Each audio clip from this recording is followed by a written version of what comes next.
हरे कृष्णा। पौष माह के कृष्ण पक्ष की एकादशी को सफला एकादशी का व्रत रखा जाता है। इस बार सफला एकादशी 26 दिसंबर गुरुवार को है। इसी पावन दिन हम सुन रहे हैं एकादशी की व्रत की कथा। आइए सुनते हैं। महाराज युधिष्ठिर ने पूछा, हे जनार्दन, पौष कृष्ण एकादशी का क्या नाम है? उस दिन कौन से देवता का पूजन किया जाता है और उसकी विधि क्या है? कृपया मुझे बताएं।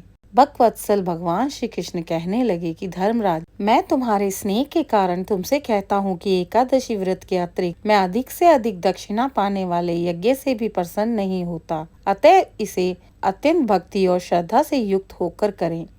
आओ मैं तुम्हें आज एकादशी के महत्व के बारे में बताता हूँ। इस एकादशी का नाम सफला एकादशी है। इस एकादशी के देवता श्री नारायण हैं। विधि पूर्वक इस व्रत को करना चाहिए। जिस प्रकार नागों में शेषनाग, पक्षियों में गरुड़, सब ग्रहों में चंद्रमा, यज्ञों में अश्वमेघ और देवताओं में भगवान विष्णु श्रेष्ठ हैं, उसी तरह सब व्रतों में एकादशी का व्रत श्रेष्ठ माना जाता है। जो मनुष्य सदैव एकादशी का व्रत करते हैं वे मुझे परम प्रिय होते हैं। अब इस व्रत की विधि मैं बताता हूँ। मेरी पूजा के लिए ऋतु के अनुकूल फल, नारियल, नींबू, नैवेद्य आदि 16 वस्तुओं का संग्रह करें। इस सामग्री से मेरी पूजा करने के बाद रात्रि जागरण करें। इस एकादशी के समान कोई भी यज्ञ, तीर्थ, दान, तप तथा और कोई दूसरा व्रत नहीं माना जाता। 5000 वर्ष तप करने से जो फल मिलता है उससे भी अधिक सफला एकादशी का व्रत करने से मिलता है। हे राजन, अब आप इस एकादशी की कथा सुनिए। चंपावती नगरी में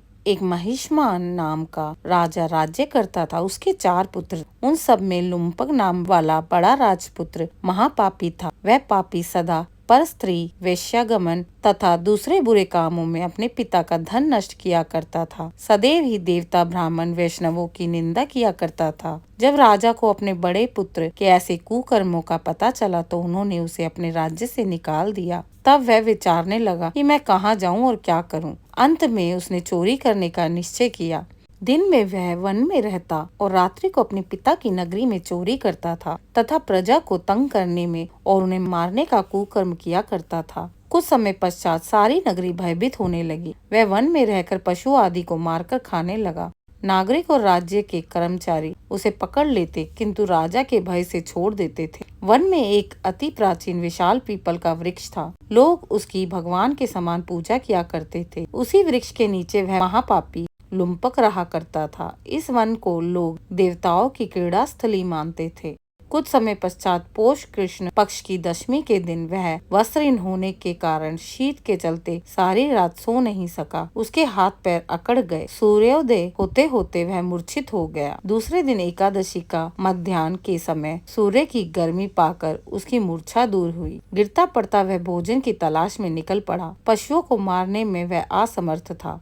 अतः पेड़ों के नीचे पड़े हुए फल उठाकर वह वापस पीपल के वृक्ष के नीचे आ गया। उस समय तक भगवान सूर्य अस्त हो चुके थे। वृक्ष के नीचे फल रखकर कहने लगा, हे भगवान, अब आपके ही अर्पण है ये फल, आप भी तृप्त हो जाइए। उस रात्रि को दुख के कारण रात्रि को उसे नींद न आई। उसके इस उपवास और जागरण से भगवान अत्यंत प्रसन्न हुए और उसके सारे पाप नष्ट हो गए। दूसरे दिन प्रातः एक अति सुंदर घोड़ा अनेक सुंदर वस्तुओं से सजा हुआ उसके सामने आकर खड़ा हो गया। उसी समय आकाशवाणी हुई कि हे राजपुत्र, श्री नारायण की कृपा से तेरे सब पाप नष्ट हो गए हैं। अब तू अपने पिता के पास जाकर राज्य प्राप्त कर। ऐसी वाणी सुनकर वह अत्यंत प्रसन्न हुआ। दिव्य वस्त्र धारण करके भगवान आपकी जय हो कहकर अपने पिता के पास चला गया। उसके पिता ने प्रसन्न होकर उसे समस्त राज्य का भार सौंप दिया और वन का रास्ता लिया। अब लुम्पक शास्त्र अनुसार राज्य करने लगा। उसके स्त्री, पुत्र आदि सारा कुटुंब भगवान श्री नारायण का परम भक्त हो गया। वृद्ध होने पर वह भी अपने पुत्र को राज्य का भार सौंपकर वन में तपस्या करने चला गया और अंत समय में वैकुंठ को प्राप्त हुआ। अतः जो मनुष्य इस परम पवित्र सफला एकादशी का व्रत करता है उसे अंत में मुक्ति मिलती है। जो नहीं करते वे पूंछ और सींगों से रहित पशुओं के समान है। सफला एकादशी के महात्म्य को पढ़ने और श्रवण करने से मनुष्य को अश्वमेघ यज्ञ का फल मिलता है। सफला एकादशी का व्रत करने से वैकुंठ की प्राप्ति मिलती है, जो फल 5000 वर्ष तप करने से भी नहीं मिलता, सफला एकादशी का व्रत रखने से मिल जाता है। जय श्री हरि विष्णु। हरे कृष्णा। अगर आपको मेरे द्वारा सुनाई गई कथा पसंद आई हो तो कृपया मेरे चैनल को लाइक और सब्सक्राइब जरूर करें।